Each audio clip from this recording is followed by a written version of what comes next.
I've met your father, you know. He showed so much promise when he was younger. And now, he's dead. Executed just before I left. It's sad, really. I would have loved to have seen the look on his face after I told him that I killed you.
Shadow Bond had not disappeared. It was just that Sunny did not have a true name anymore, and therefore its condition could not be fulfilled. The bond formed between him and Nephis was broken, and no one else was going to be able to enslave him ever again. Because a fateless being could not earn a true name, Sunny was truly and utterly free. But at what cost? The memories of his existence had been erased from the world. Be careful of what you wish for. Sunny fell to the ground and looked up at the gray sky drowning in the flood of rustling swords. After a while, a terrible smile split his face like a jagged chasm. Taking a shallow breath, he laughed bitterly and whispered, "I'm free."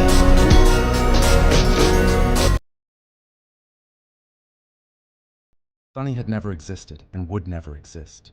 He did not exist. As soon as he acknowledged that fact, his soul started to dim. His body started to lose strength as well. His thoughts turned slower. That is right. Sunny smiled faintly. Come from nothing. Return to nothing. Only, if I don't exist, if there is no me, then why does it hurt to have never existed so much? He had experienced being erased from existence once already. That pain would have been meaningless if he had never existed in the first place. So, the mere fact that it had hurt him so badly was a contraction. If he was nobody, then he would have felt nothing. But he felt something, and therefore he had to be somebody. Pain bloomed in his heart like a flower, and with it, his transcendent soul ignited with the beautiful radiance of divine flame. Tenacious blood ran through his body, filling it with strength. His mind was aflame with desire to exist. I hurt, therefore I am. Wait, what? What kind of nonsense am I spouting? Sunny groaned and concentrated all of his formidable mind on a single thought. He was not nothing. He was not nobody. He was Sunless, formerly known, or rather, unknown, as Lost from Light. He was the devil of Antarctica. He had been the Mad Prince once, but he was not anymore. He was even Lord Mongol, even if he wished otherwise. He was Sunny.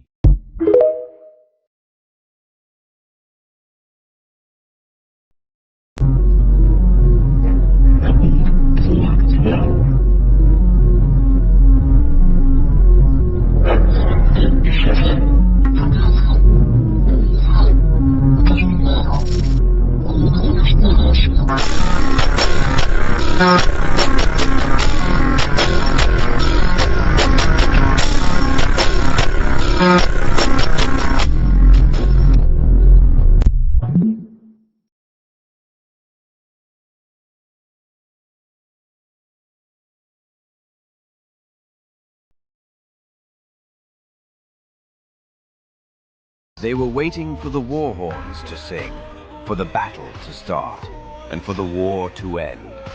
However, the command to attack never came. Instead, two figures appeared from the rows of soldiers, walking calmly across the surface of the ancient bone as the titanic skull loomed in the distance, watching them with a silent gaze. One was a tall man with dark hair and cold, steely eyes. He was clad in heavy, dark armor, emanating a suffocating aura of dominance and oppression. A vermilion cloak fluttered behind him like a wave, its vibrant color in sharp contrast with his bleak, ruthless gaze. He was Anvil of Valor, the King of Swords. The other was a breathtakingly beautiful woman in a regal red dress, walking across the vast expanse of bone with calm, mesmerizing grace. Her skin was pale like that of a corpse, and a light smile played on her crimson lips. Her raven black hair was like a lustrous waterfall of darkness, and there was something eerie and vaguely appalling about her beautiful, enchanting eyes. She was Kisong, the Raven Queen, the Queen of Worms. The two sovereigns walked unhurriedly across the battlefield, their human figures looking small and insignificant in comparison to the vast armies behind them, and at the same time, larger than the world itself. This time, Kisong did not use the dead youths, using her own voice to speak. Vale. Anvil responded evenly. Song.